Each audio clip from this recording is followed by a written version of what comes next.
Bom, pessoal, dando sequência no tema insuficiência cardíaca, e dentro do insuficiência cardíaca nós estamos falando da insuficiência cardíaca aguda. Nós falamos na aula anterior sobre a insuficiência cardíaca aguda, aonde você pode estar diante de um infarto ou simplesmente de uma angina estável. Vamos lá.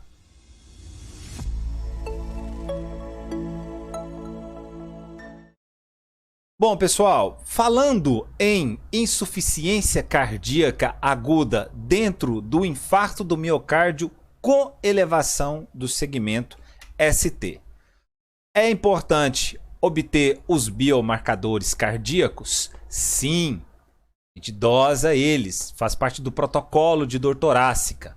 Só que não é o biomarcador, não é a troponina, não é o CKMB, muito menos a mioglobulina que vai definir a estratégia deste paciente.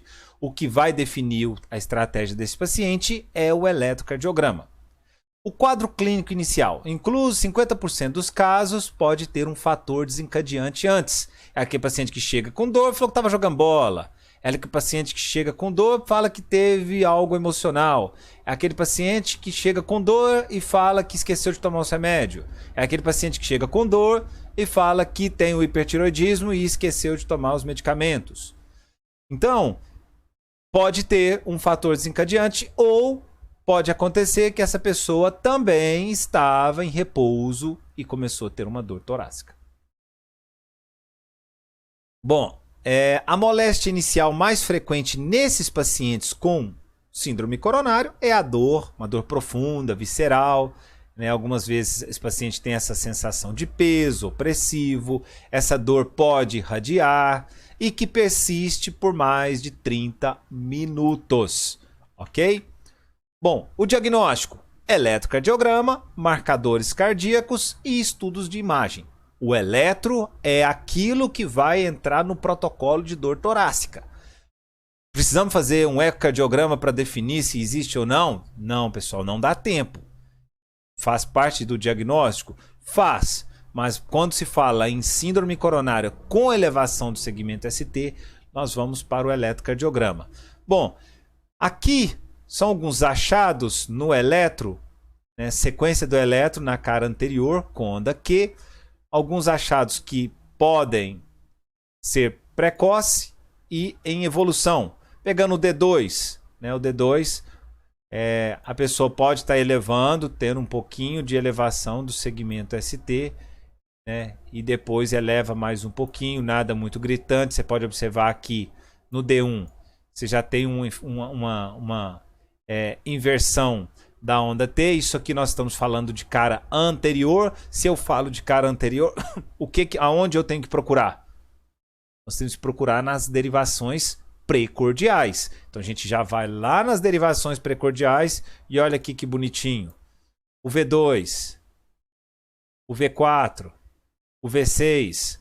Olha o supra aí de forma precoce. E depois, quando está em evolução, a onda T.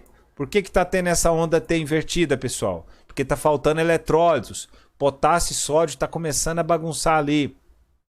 A repolarização já não está acontecendo de forma eficaz. E a cara inferior? Aonde a gente pesquisa a cara inferior? AVF, D2, D3. Então vamos lá para essas derivações. Olha o D2. Olha o D3. Olha o AVF. Ok? Tem espelho? Tem, a gente pode ter um espelho. Olha o AVR. Olha o D1.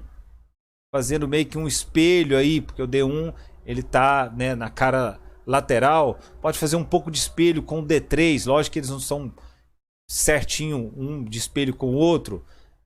Olha as derivações.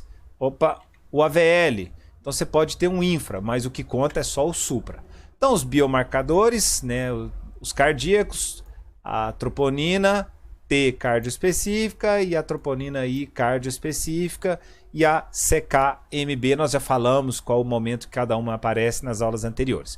Diagnóstico diferencial: pericardite aguda, embolia pulmonar, dissecção aorta, costocondrites e transtornos gastrointestinais. Tudo aí pode ter como clínica também dor precordial. O tratamento inicial medidas pré-hospitalares, não vai cair isso para nós. Uma das preocupações pré-hospitalar é a fibrilação ventricular. Essa pessoa pode desenvolver uma fibrilação ventricular e isso pode tirar a vida desse paciente. Então a gente tem que cuidar dessa fibrilação, né? E o cardioversor pode ajudar bastante aí. Para o controle de dor, nós temos a nitroglicerina. Otávio, a nitroglicerina não é analgésico. A dor aí é por isquemia. Então, se a gente der um vasodilatador, se alivia para essa pessoa. Quando se fala dor mesmo, é lógico, é a morfina que é indicado aí. Bom, por que não o nitrato? Porque o nitrato, ele é contraindicado no caso de pacientes com hipotensão sistólica, em pacientes com infarto de ventrículo direito, né? Então, assim, o paciente com infarto de ventrículo direito, na verdade, o tratamento aí não é nem nitrato, nem nitroglicerina, nem nada, é volume, né? Beleza. Bom, a intervenção coronária percutânea primária, PCI. Por que primário? Porque antes mesmo de dar fibrinolítico, esse paciente já conseguiu fazer uma intervenção, um cateterismo. Diagnóstico e já está vendo o tratamento. Então nós temos aí, né, algumas, nas primeiras horas, os protocolos falam que até 2 horas, se eu estou aqui com o paciente, estou na unidade de pronto atendimento. É lógico que eu já conheço meus setores, sei se eu tenho condições de fazer uma intervenção, um cateterismo em menos de 2 horas. Se eu tenho condições, pimba, eu já mando esse paciente, não faço fibrinolítico, estabilizo o oxigênio, vai lá fazer esse cateterismo, meu filho. Ah, não, eu vou ter que derivar para transferir esse paciente, vai demorar mais de 2 horas. Então vamos com o fibrinolítico. Então, fibrinolíticos, caso eu preciso fazer ele, né, o TPA, o Alteplasa, que é o mais indicado. Por que é o mais usado? Porque o Alteplasa ele serve para outras coisas também. Então, financeiramente, para o hospital é interessante ter o Alteplasa, que ele é multifuncional aí. Ele ajuda também no embolia pulmonar, então ele tem outros, ele consegue ajudar em outras situações também. É interessante que ele seja, deve fazer esse protocolo até 30 minutos depois de ter entrado aí com a apresentação clínica. Bom, o protocolo dele é uma administração rápida em bolo de 15 mg, seguido de 50 mg, né, nos primeiros 30 minutos e a continuação 30 mg nos próximos 60 minutos, é o protocolo. Contraindicações absolutas e contraindicações relativas. Tem que saber isso aqui, galera. Então, se a pessoa tem história de hemorragia vascular cerebral, não pode fazer fibrinolítico. Se teve um acidente não hemorrágico, uma crise vascular cerebral nos últimos 12 meses, se ele está com uma pressão sistólica mais de 180 ou mais de 110, também não pode fazer. Risco de desenvolver um acidente vascular hemorrágico, suspeita de dissecção aorta, vai foder mais ainda com o negócio, né? E as contraindicações relativas aí são mais, eu coloquei a gravidez, ok, que eu achei interessante, e se teve uma prática recente de um método de penetração corporal cirúrgica antes de 2 semanas, ou a reanimação cardiovascular prolongada que durou mais de 10 minutos e são contraindicações relativas, pode fazer. Bom, qual é a estratégia integrada de reperfusão? Ou seja, fez cateterismo e agora vai ter que fazer a intervenção de cateterismo. Ó, fiz o fibrinolítico, não sei se eu falei fibrinolítico, e mesmo assim vão ter que fazer o cateterismo. Bom, se foi ineficaz a reperfusão, né, a pessoa ainda continua com dor reto-external, né, persiste a elevação do segmento ST por mais de 90 minutos, ou uma nova oclusão da artéria coronária, ou seja, uma nova elevação do segmento ST, aí vamos fazer a estratégia de reperfusão. Sobre o infarto do ventrículo direito, aqui é uma preocupação enorme, porque a conduta é diferente, a conduta aqui é volume.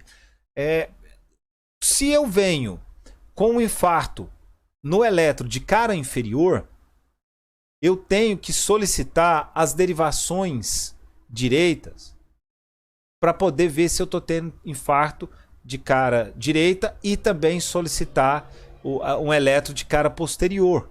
Só de eu encontrar derivações nas caras inferiores, isso é importante. Mas por que, Otaviano? Porque a mesma vascularização que oferece sangue para a cara inferior, oferece para a cara posterior e oferece para o lado direito. Então você pode estar diante de um infarto de ventrículo direito.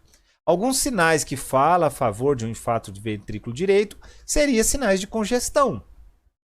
A distensão da jugular, o signo de Kussmaul, uma hepatomegalia, com ou sem hipotensão.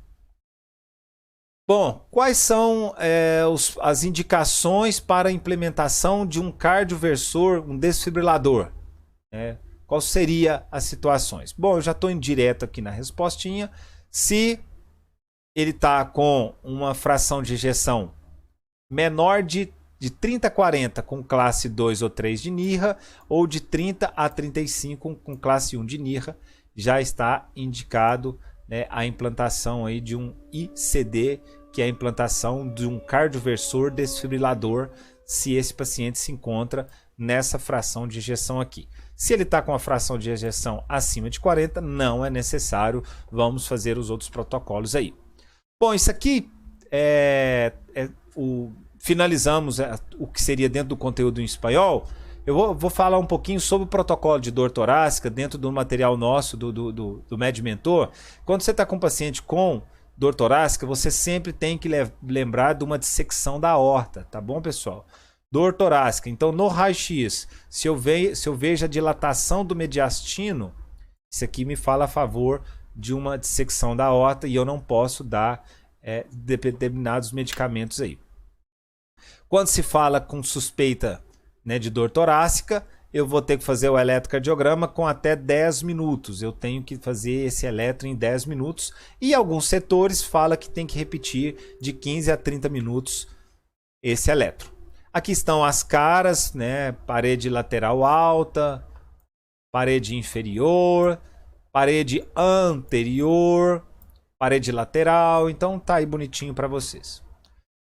Quando se fala em diagnóstico, a gente já falou disso aqui. Quando eu falo em diagnóstico de síndrome coronariana aguda, eu posso ter com supra, eu posso estar diante de uma angina instável, posso estar diante de uma angina estável também, né? E eu estou com um supra, um infarto com supra do segmento ST. Por que eu coloquei isso aqui? Porque na prova caiu essa informação e muitas pessoas erraram.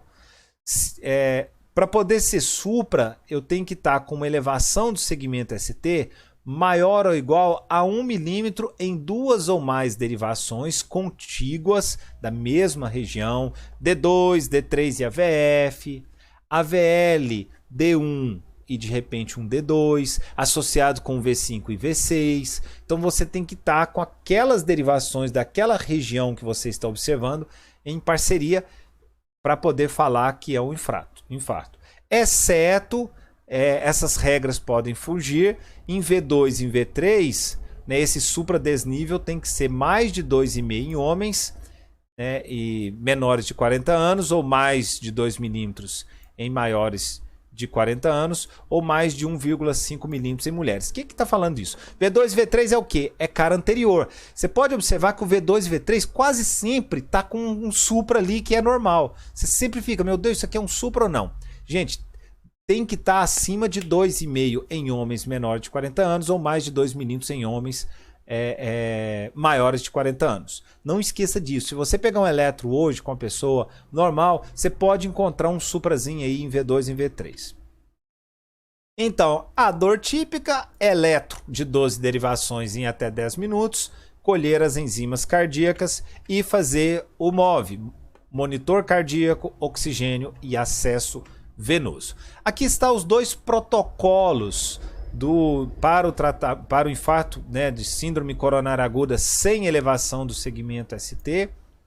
E o que eu chamo nesse protocolo? Ele está aqui, depois vocês dão pausa na aula aí para poder olhar ele com calma, né? Todo oxigênio, né, o ácido acetil salicílico, o eletro, independente se o eletro está normal ou está com infra mais de 0,5 milímetros. Na aula eu até falei 0,1 porque, né, a doutora Zumi considera 0,1 milímetros ou 0,5, desculpa, 0,5 milivolts, né, ou milímetros, mas ou onda T negativa. O que importa é que nós estamos diante de uma síndrome coronária sem elevação de ST, e aqui, isso aqui, por isso que eu coloquei esse slide aqui para vocês. Temos que aplicar o score de time. Se ele está em alto risco, se ele está em moderado risco, ele está em baixo risco. Se ele está em alto risco, né, o cateterismo deve ser realizado até 24 horas, e se ele está de moderado a alto risco, ele vai ser transferido para a UTI, e ele tem até 72 horas para fazer esse cateterismo em pacientes com síndrome coronária sem elevação de segmento ST. Já com supra, a reperfusão deve ser indicada de imediato, a não ser que não tenha condições. Aí faz o fibrinolítico, né? Vai ter que entrar com o protocolo. Deixei os dois bonitinhos aí para vocês. Bom, ficou branco aqui porque eu tinha que ter colocado um tema aqui que a gente vai falar um pouco de choque cardiogênico.